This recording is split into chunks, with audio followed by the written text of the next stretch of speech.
Hi, I'm Sarah Crawley, Director of Wellness at Boots, and welcome to today's Live Well panel.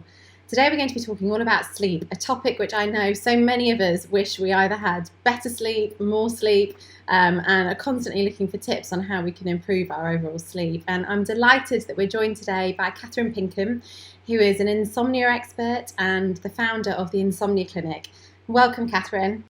Hi Sarah, thanks for having me. Oh, thank you for joining us and looking forward to hearing more from you around a topic which is obviously such an important one for so many of us. Yeah, I mean everybody cares about sleep, don't they? Everybody knows somebody who can't sleep, or everybody's had the odd period where they can't. And even if you can do it well, it's still an interesting topic. Everybody wants to get the most out of their sleep. So yeah.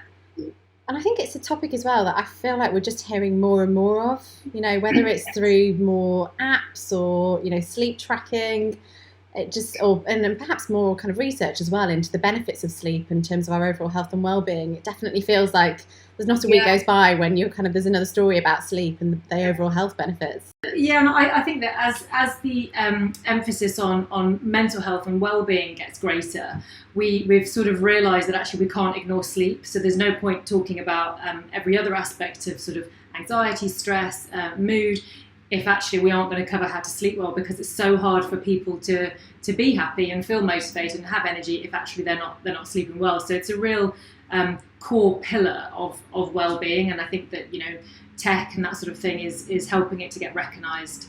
Sleep really does affect every aspect of us, from a physical health point of view to a mental health point of view, and fairly quickly, even after one or two bad nights sleep, we look different, we feel different, we think differently. So we're pretty intolerant really to poor sleep. Most people feel like they benefit from good quality sleep, so it's important. Yeah. And so tell me, so you were obviously the founder of the Insomnia Clinic. How did you become an expert in sleep? My background is in mental health, working for the NHS, which was sort of 13, 15 years ago.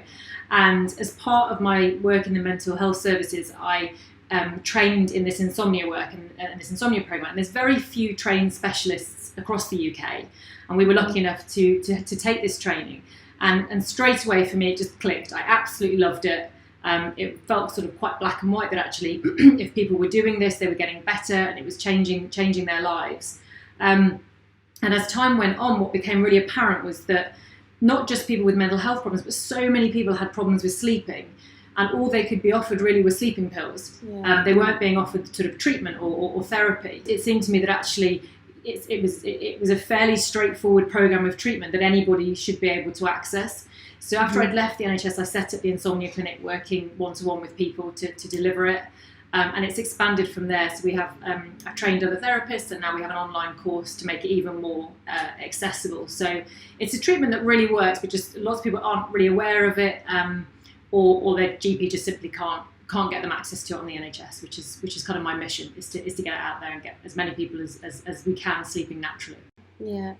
You're right, though. The options really are quite limited, aren't they? And I guess people don't want to get into a position where they're on medication and they can't get off it and they become so reliant. Yet some of the other alternatives that you see almost feel so, I don't know, like so natural that perhaps they may not work. Whereas obviously there are ingredients and products out there that can. So what kind of tips would you have then for I guess for people who are kind of looking to improve their sleep? How do you go about helping your patients? So the program of treatment that we offer is CBT for insomnia. So it's cognitive behavioural therapy for insomnia, and the reason it's so effective is with a sleep problem. Essentially, when somebody can't sleep well, they unlearn how to sleep. So we actually learn how to sleep. When we're born, we all know how to sleep, but we don't know when and for how long. We have to learn that behaviour, and the same thing happens when we sleep poorly. So over time, bit by bit, we unlearn how to do it. And so what happens is when we unlearn how to sleep well, we tend to panic very quickly. As we've said, we feel the effects really quickly. So people tend to panic. They try lots of different things to try and make it better. They go to sleep at different times. They Google it a lot. They try lots of things. They give things up. They take things on. And what happens is that actually our body clock gets more and more out of sync. and we lose this connection with just going to bed and knowing that we can sleep well. And the weaker that connection becomes, the more time we spend in bed awake, the bigger the insomnia and the poor sleep becomes for people. So we end up in this vicious cycle where we prioritize it, we're very vigilant about it, and the harder we try, the worse it becomes. And it's a bit, insomnia is a bit like struggling in quicksand. The more you do it, the worse, the harder you struggle, the harder you battle, the worse the problem gets. So what can start off as, a fairly minor sleep problem can spiral for people. And actually, if we can get some good advice early on, then it doesn't need to. So Catherine, sleep is such a huge part of all of our lives, yet we know that over a third of the population struggle with sleep problems. So what is it about sleep that so many of us struggle with? I think the society that we live in now is we're all very busy. We can be online 24 hours a day. Lots of the things that would affect sleep seem to be the way that we're moving. So people being very busy, people not really taking time out, not taking time to rest, having real blurred lines between evenings, daytimes, work schedules, those kind of things. So everybody, as we've said, most people prioritise sleep and they want to do it well.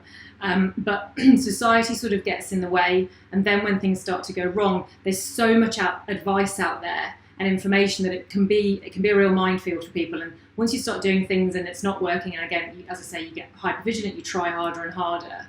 And I think one of the main problems that a lot of people that I work with have is that, I guess, before tech and emails and 4G and that kind of thing, people had tea breaks at work, and in your tea break you would just rest, and when you finish work you would finish work. So we were in the habit of regularly resting, so we didn't live in our sort of nervous system.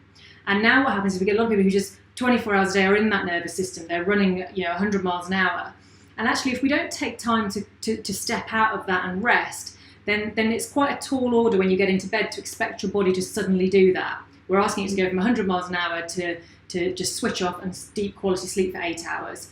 And it doesn't work like that. So the behaviours that people take on do impact on their ability to sleep well, but then the behaviours they take on to try and fix it also can make things worse.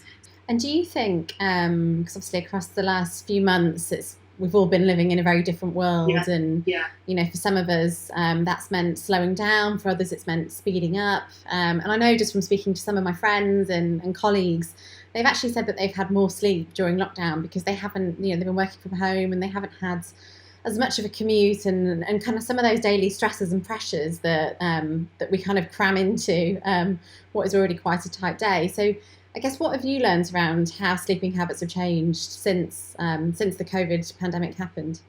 I think I would agree. People are kind of in two camps. There's some people who have found it's been, really therapeutic for them without that sort of stress of having to get up on time and do the commute and the school run, and actually they've enjoyed life, and the plus side of enjoying their life more means that they just sleep better. They're more relaxed and they sleep better.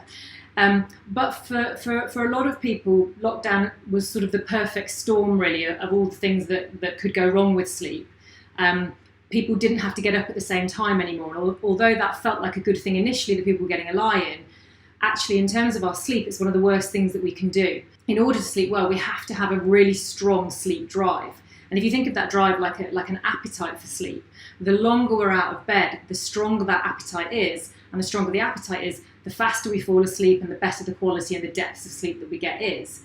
And so the problem with not having to set an alarm or having a lie-in or kind of drifting to bed earlier or later was that people were losing that routine and their drive to go to sleep because they couldn't do much either. We weren't going out very much, we weren't as active. So our sleep drives became quite weak. So people were suddenly struggling to fall asleep, or they were finding they were waking up at 2 or 3 o'clock in the morning and couldn't get back to sleep again.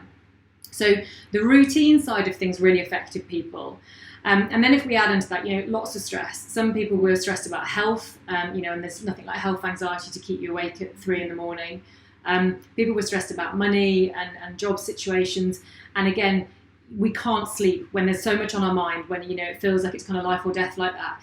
That's really tough for people to cope with that. And sleep will usually be the first thing to go. That's when we lie in bed, it's a dark room, suddenly the world is quiet and you're at one with your thoughts. And that's when they're going to come. Yeah, and that's when your mind is racing. So I think that the combination of, it was really, really hot, we were less active, we had less routine, and we had more stress.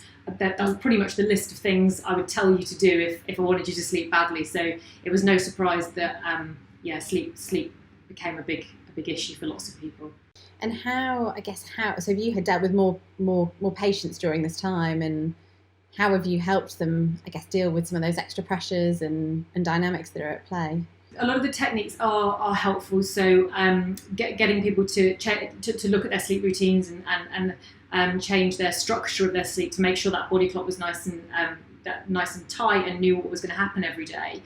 But a large part of it actually was more of the cognitive thought side of it. So educating people that actually, when you're under a lot of stress, it's going to be hard to sleep well. You can't kind of out-sleep stress. So for some people it was, I know that you're sleeping really badly, but we have to shift the focus onto actually what can we do during the day to help you to get out of your mind a little bit and to not engage in these worrying thoughts all the time.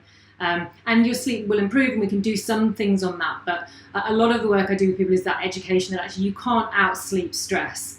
Yeah. Stress is sleep is not a cure for stress. Relaxation, mindfulness. There's lots and lots of techniques which are good for stress, and in turn can have an impact on our sleep.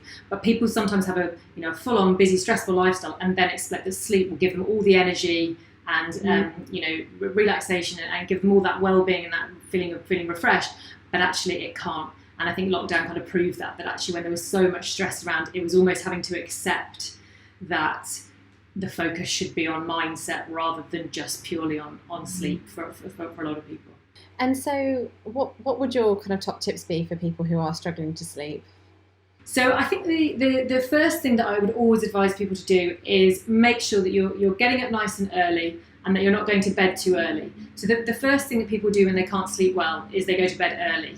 And it makes complete sense because our priority becomes, how can I get back the sleep that I've lost? I'm tired, I want more sleep. So what people do is they go to bed earlier and they don't set the alarm if they can help it. The problem with that is that sleep drive is not strong enough. And the other thing we need is our body clock. Our body clock needs to know consistently what time is bedtime. So if you go to bed at sort of 9:30, actually as an adult, your body doesn't really have any relationship with falling asleep at 9:30 for most people. Certainly wouldn't be able to sustain sleep from 9:30 all the way through till 7 a.m. So what happens is people end up with this huge window of time in bed, 7, 8, 9 hours, 10 hours in bed. But realistically, they would never have been able to fill that anyway. Even if they were a great sleeper, they couldn't have filled it. So by having such a large period of time in bed, firstly, your body clock and your sleep drive are affected. But secondly, you start spending so much time in bed awake that actually your bed is connected to being awake. We learn to associate being in bed with being awake, tossing and turning, feeling frustrated, worrying, ruminating, all the things that we do when we can't sleep. And so what happens is we're starting to spend more and more time doing them. So the best piece of advice that I can give to people is actually just go to bed later and get up early, even if that meant you were only in bed for 6 hours. If you could get 6 hours of quality sleep, that is a better scenario than having 8 hours of broken, quite stressful sleep. And you can work towards increasing that, but to start with, its quality is much more important than the quantity. So create that drive, make sure that you're tired enough. And getting up early, even when you don't feel like it, you get up early and you create a momentum, basically this appetite, and eventually your body gives in and says, okay, I'll just have to fall asleep quicker and I can't wake as much because you're not giving me any more time. And that's reversing. We start reversing time. I love that whole idea. I think it's really different to anything that you would read in a magazine and typically hear around sleep. And I think that's it. That the advice that people hear is, if you're not sleeping well, to create go to bed early and create like a bedtime routine that could be quite lengthy. And I'm kind of saying, just scrap all of that. Don't try that hard to do it. Just simply be more tired. Let yourself off the hook. Don't battle with it, and that is it's far more likely to improve that way. So think of it like an appetite. That's kind of how I say to people. The less time you've been in bed, the stronger it will be. As you were talking through that, you were making me think of my toddler who has a very interesting sleep cycle. Mostly good, but there are some nights where you just think, what on earth is going on? And he can kind of get out of his routine quite easily. And then I find I do as well. So I find like I'll suddenly wake up at 5 a.m. every day because I've had a few nights of waking up at 5 a.m. and you're almost programmed. So it's crazy how quickly your body clock can change and adapt to new routines. That's exactly it. That actually, if we have something on our mind and we wake up at 3 a.m. And say that happens for 3 nights in a row. By the 4th night, our body clock is now adapting and saying, okay, we need to wake up at 3 a.m. because at 3 a.m. we lie here for an hour, we think about the work thing and we get frustrated and wound up, and then, maybe eventually we nod off just before your alarm goes off. So our body clock adapts, and it's exactly the same with children, which is like, we slip into these bad habits with children, but we can recognize it in children and we realize that we need to change it. But as adults, we're not as good at changing it. And for children, we would never say, okay, your bedtime is 7, but from 5 o'clock onwards, we'll play in the cot, we'll eat in the cot, we'll do everything, and then I'm just going to switch the light off and you should go to sleep. We know that wouldn't work. And it's kind of the same with adults, really, that if you spend all evening thinking about and doing all sorts of other things and spending loads of time in bed, awake, then how would your mind understand what it is that you're actually wanting it to do? So you save your bedroom and your bedtime for the thing that you actually want to do there, which is sleeping. And with children, they're a perfect example of that sleep drive, that if they have literally a 5-minute nap at the wrong time, they could be awake for 3 hours at night time. And it's because you've just taken the edge off that drive. You need that appetite to be strong for sleep, and you have a tiny little bit of it, and suddenly your body clock goes, okay, I'm done, I don't need as much now. So save up the sleep, don't nod off in the evenings, don't nap in the daytime, save it all up. So what other things do you recommend for people who are struggling? So the other, I think the biggest complaint is some people struggle to fall asleep, so going to bed later, getting up early will help that. And then there's people who wake through the night, so they can't maintain the sleep. So they might wake at the same time every night, or they might wake a few times through the night. And the best advice for those people is, again, this idea of the connection that you have with your bed. So if you are awake in the middle of the night and you're aware that it's been around 20 minutes, and you don't need to look at the clock for that, but it's been a period of time, or you're just really wound up, you're just thinking about tomorrow, you're stressed about the fact you're not going to get enough sleep again, whatever it might be, as soon as you're kind of experiencing negative emotions and sensations, then you should just leave the bed altogether. So you just leave the bed, you go downstairs, you put the telly on, you read a book, whatever it is you'd like doing. And I don't kind of go in for this, you have to do something really boring, like sit in the dark or do the ironing. I think, you're already suffering, let yourself off the hook, do something you enjoy. Read a book, and when you feel sleepy, you go back to bed, because what's really important is that you change the state that you're in when you're in bed to being the one that is conducive to sleeping. And the more wound up we get, the more we create this habit every night to keep doing it. And so people can develop bed becomes sort of a cue for anxiety. If we spend enough time in a situation that makes us anxious and uncomfortable, then when we have to go into that situation, we start to feel it. And that's the confusing thing that people have. They go, well, I was shattered all day and all evening, yet I got into bed and I couldn't sleep. And I'm explaining to them, well, this is why, because actually you don't relate that bed to the things that we need to relate it to. You relate it to anxiety. So your brain and your body is trying to protect you. When it realizes bedtime is coming, it's triggering this adrenaline response. And the adrenaline response and fight or flight kicks in, and that's the enemy of sleep. We're not designed to go to sleep for 8 hours if we think we're in danger. So it's really important to keep that connection with your bed strong. So don't spend too much time in there when you're not asleep, basically. So if you're awake in the middle of the night, you leave the room.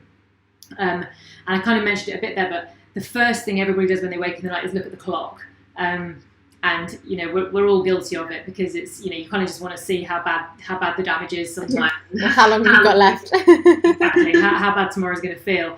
But the problem is, it does trigger, again, the same thing. Your mind starts going if you start that train of thought. So my best advice is you get an alarm clock. If people can just go old school, just buy a proper alarm clock, set it for the morning, then turn it to face the wall. So actually, you don't need to know the time. If your alarm hasn't yet gone off, it's not morning time. If you're wide awake, then you're going to be getting out of bed anyway. And it's really important, because the clock watching it very rarely leads to anything positive. But again, it's sort of setting this alarm. If I keep looking at the clock, then I'm going to keep waking up to look at the clock. I really like those ideas, and I think they're so different to to what you typically hear. Most of the time, when you feel like you can't sleep and you're tossing and turning, I imagine most people would just kind of reach for their phone, which has probably become a bit of a challenge for many in terms of having that, it's so readily available, yet the blue light effect, and just I guess how it can kind of make us more alert and make it harder to sleep. And I think with blue light, from a physiological point of view, it can interfere in the development of melatonin. You know, if your brain thinks that it's looking at daylight, then it won't develop a sleepy hormone, melatonin, which is what we need. But I think probably what's more important with screens and iPads and phones is that generally people are looking at work stuff. If you have this habit of just keep on checking your emails and that sort of thing, it's what it triggers, you know, what kind of feelings. And, you know, if you read that email at 10 o'clock at night and it causes some stress, then you're unlikely to sleep well. But it's hard for people, you know, it's hard to be disciplined when we have access to everything. So it's sort of getting people to be quite organised, I guess, with the 24 hours, to say that actually this is the sleep time, this is the work time, this is the last time that I'm going to check that, and then this is my downtime. And it does work, you know, people get not just for sleep, but just lifestyle in general, you know, not allowing yourself kind of just hours and hours of scrolling. Part of the treatment that we offer to people is around actually changing how we engage in our own thoughts and beliefs. And my best advice to anyone, even if you don't suffer with a sleep problem, just in general for life, is to get into the habit of every day creating a 15-20 minute window, pen and paper, you know, maybe after you finish work.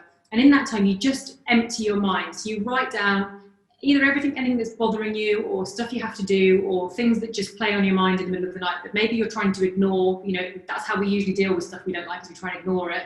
Yeah. Probably will come back at 3 a.m. You know, that's your brain is going to sabotage you at some point. So keeping pen and paper, you write it all down. And the therapeutic part of it is just getting it out of your head, because what you're saying to your mind is, I'm not going to ignore this stuff. I'm going to acknowledge that I think about it and that it needs dealing with, but I'm going to do it in this window when I'm prepared to do it.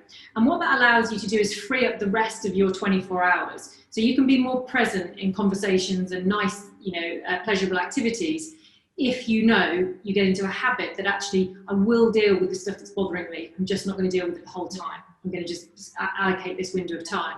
And so it's very therapeutic. We normally see when we write down that we don't have loads of problems or loads of things. We've just got the same few. And then another technique is to sort of get into the habit of, okay, what is in my control and what isn't? Can I just cross some stuff off this list, because actually there's, you know, nothing I can do about it. The stuff I can control, what's my plan? So it's just, you know, people who tend to manage stress well have this natural ability to compartmentalize when they're going to think about things. And people who don't manage stress well struggle with that.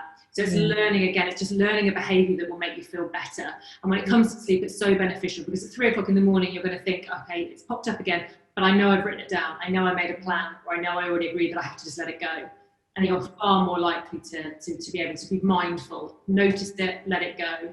I kind of encourage people to, you know, through the day, maybe just every now and then, instead of picking up your phone, could you just take some breaths and try and just be a little bit present, a little bit more connected, and just lower your, you know, step out of your sympathetic nervous system, just lower your heart rate a little bit, and you'll find that you can get a lot of energy from that. We don't need to get all of our energy from sleep. And just taking that time out regularly can really help. And this is all stuff that we all know, but it's sort of finding a way to put it into practice, and it's habit. You know, look at your diary and diaryalise time to do it, and you're more likely to actually do it that way. So Catherine, on that note, in your professional opinion, what would you say the signs are of, I guess, someone who needs to seek more help when it comes to their sleep? When it's been going on for, you know, certainly 3 months or more, if it's affecting how you feel in the daytime, certainly when it starts affecting your mood, so if you're aware that you feel more down because of it, or you're feeling more anxious because of it, as soon as sleep starts playing on your mind and you can't easily fix it, so when you can't control it, you feel like you're trying to control it and you can't, then please look for some help, and not sleeping tablets straight away. You know, it's not so that I'm anti-sleeping tablets, because they do their job well, but they're a short-term cure. And they should, you know, ideally you want to be using them when you're already going to take some of these techniques and this advice on board with, you know, with a therapist or with a program of treatment, so that you're looking always with the aim to sleep naturally again, because, you know, we don't want to become dependent on too much medication. So I think it's okay to nip it in the bud early. You know, there's lots of things that you can do early on that are, you know, very easy to implement, and they will get you back on track. And then you keep these tools, you know these tools forever, so you can kind of understand what's normal, what's not normal, when it's becoming a problem. But I think mood is certainly probably one of the big things to look out for. And where would you recommend that people go? Would you recommend going to your GP or speaking to a pharmacist? So speak to the GP to see whether or not they have access to CBT for insomnia. But it's really important that it's CBT for insomnia, not just CBT. CBT is fantastic, and we cover CBT within the programme. But it needs to be an insomnia specialist, because what you need to know is that behavioural side of the programme as well. So it's not just going to be what you don't want is a course of sleep hygiene. That's what we would want to be avoiding. So it's not enough just to look at the kind of the thoughts. We need to look at the behaviours as well. So make sure it's a CBT for insomnia specialist. And then online, I mean, we offer a programme of treatment which people can just access online. There are books. There's lots and lots of information out there. That gives you this different perspective. It's just not as, I guess, as widely marketed, because it's not a quick fix. It's not something you can just take tonight and tomorrow everything will be okay. So it's a very saturated market. You know, there's lots of information out there. So I think make sure that what you're getting is CBT for insomnia. If you're going to go down the therapeutic route, make sure that that's the treatment program that you engage in. And I guess we're at that time of year when kids are going back to school after, you know, for some children, almost 6 months off. So as people are kind of getting back into normal routines, what would your advice be on how to, I guess, get sleep kind of back in good shape?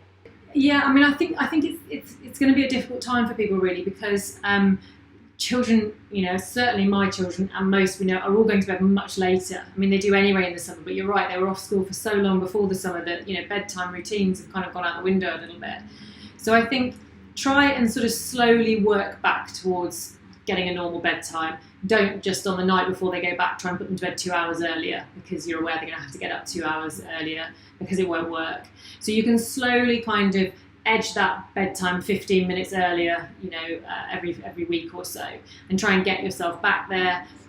Ultimately, I think it's actually just quite hard to do. And I think that if you are getting wound up and if it's causing lots of stress at bedtime, you're better off just, like with everything I've said today, just take a step back. Worst case scenario is that they're going to be tired, but that tiredness is going to help the next night and the next night. So it's almost like don't get too worked up about getting it perfect, because actually the momentum will build and they will be fine again. Okay, well, thank you so much for joining us today. It's been really, really interesting to hear your take on sleep. As always, I find it really refreshing that you come with different perspectives and different solutions and tips and advice for people on how to manage sleep. So thank you so much for joining us today. It's been really great chatting to you. Thank you. Thanks very much. I've enjoyed it. Thank you very much.